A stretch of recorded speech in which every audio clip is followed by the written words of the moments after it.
രചന ബാലനാരി പൂജ അലങ്കോലമാക്കിയ ദേഷ്യത്തിലാണ് മഹേഷ്. എന്തായാലും ചിപ്പിയുടെ അമ്മയായി ഇഷിതയെ മാത്രമേ സങ്കല്പിക്കാനാവൂ എന്ന് മഹേഷ് ഉറപ്പിച്ചിട്ടുണ്ട്. അതുകൊണ്ട് തന്നെ ദത്തകർമ്മ പൂജ നടത്തി ആചാരപ്രകാരം ഇഷിതയെ ചിപ്പിയുടെ അമ്മയായി മാറ്റാനാണ് മഹേഷിന്റെ തീരുമാനം. മഹേഷ് ചിപ്പിയെയും ഇഷിതയെയും കൂട്ടി പൂജാ സ്ഥലത്ത് എത്തിക്കഴിഞ്ഞു. കാര്യം പറഞ്ഞത് പ്രകാരം മഹേഷും ചിപ്പിയും ഇഷിതയും ഒരുങ്ങിക്കഴിഞ്ഞു. പൂജ നടക്കുന്ന സ്ഥലത്തേക്ക് രചനയും എത്തിക്കൊണ്ടിരിക്കുകയാണ്. സത്യത്തിൽ മഹേഷ് തന്നെയാണ് രചനയെ അങ്ങോട്ട് വിളിച്ചു വരുത്തിയത്. എന്നാൽ അതെന്തിനാണെന്ന് രചനയ്ക്ക് അറിയില്ലായിരുന്നു. അവിടെ എത്തിയപ്പോഴാണ് ചിപ്പിയെ വെച്ചുള്ള മറ്റൊരു പൂജ രചന കണ്ടത്. തന്റെ മക്കളുടെ അമ്മയുടെ സ്ഥാനം തനിക്കാണെന്ന് പറഞ്ഞ് രചന അവിടെ അലങ്കോലമാക്കാൻ ശ്രമിച്ചു.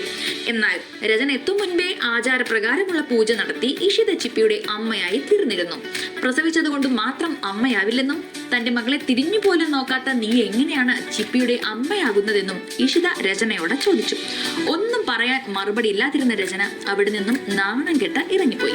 സമയം ആദിക്ക് ചിപ്പി പഠിക്കുന്ന സ്കൂളിൽ തന്നെ അഡ്മിഷൻ കിട്ടിയ വിവരം ആകാശ് രചനയോട് വന്ന് പറയുകയാണ്. രചനയ്ക്ക് അത് കേട്ടപ്പോൾ സന്തോഷമായി.